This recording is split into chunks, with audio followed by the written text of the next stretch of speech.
I'm going to switch the script and go with a quarterback, and that man is the number one pick overall, Trevor Lawrence, against Houston, who's in disarray, not going to win any games. They're going to get stomped, lights out. Shark, Leviscus, everyone's going to be beastly.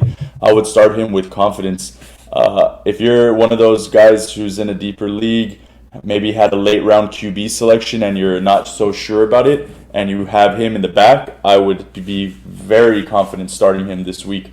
I love it. He's middle of the pack, a little high up there, but I don't think many people are wanting to start him right away. Week one's the week to start him. I think he's the only rookie quarterback that I'm willing to roll out there week one just because of how atrocious the Texans should and will be. And then after that, I'll kind of temper my expectations because I think people are going to get overly excited when he throws, 270 yards, 2 touchdowns, and maybe runs for 60 or 70 yards. He's going to have an amazing game, and then he's going to bold, Gabe. That's bold. Well, I mean, I'm not booking it down or anything. I'm not. I'm just saying. Hey, look, this is music to my ears because I have to start him in our Pick Six league because I waited so long on quarterbacks. So thank you guys, making me feel better about that. Yeah, and I'm not saying he's going to go out there and do that. I'm just saying people will be mesmerized if he has a good game, but the schedule doesn't get easy after that. Houston might be a cakewalk, and I'm just saying it might get a little bit harder for him, and he might have to come back down to earth. The same with his fantasy managers. But Justin, I like it for week one. Joe, any last thoughts? Listen, rookie quarterbacks, week one.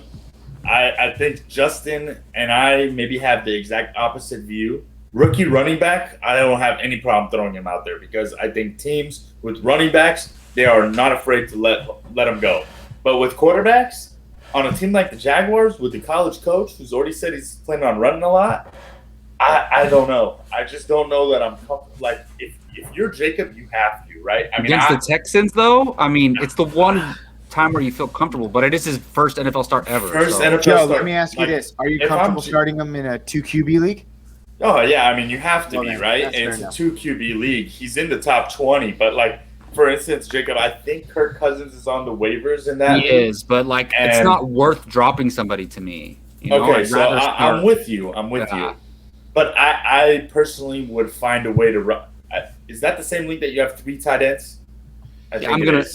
Well, you have to drop one. I only have 3 for a trade situation. I'll drop the 3rd one to get a kicker, though. Yeah. Okay.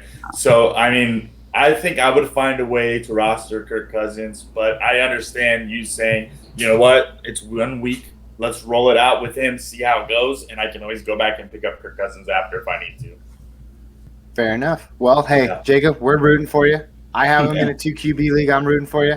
Justin, looks like only your brother disagreed. Who would have thought the brothers disagree on something? With that being said, that concludes our 2021 Dark Horses for week one of the start of the season. Now it's time to be fair, Gabe, I don't hate Trevor Lawrence. I'm not saying you do. I just see 10 quarterbacks that I easily start over him. So unless you're in a 2 QB league, if I'm giving my advice that this is my dark horse, it means that I have him in the top 10 in terms of QB because I'm saying you got to start him, and I don't. That's all I'm saying. It's not that he's going to be bad. Top 15 is still relevant.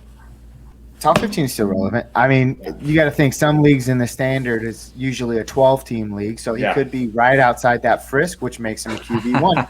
So we'll have to wait and see. And when half the league rosters 2 top 12 quarterbacks, what are you supposed to do? Hey, I hate it, and I know it's going to happen every year. I'm like, watch out, because Shane's about to grab a second quarterback. You can't. It's not like most leagues where you can just wait and punt QB until round 13. Even in our league, you still have to grab him in round 8 because Shane's about to grab a second one. All right, don't spoil Shane's talk. We'll talk about him later in the It's Personal podcast. But that is it for our 2021 Dark Horses for week one.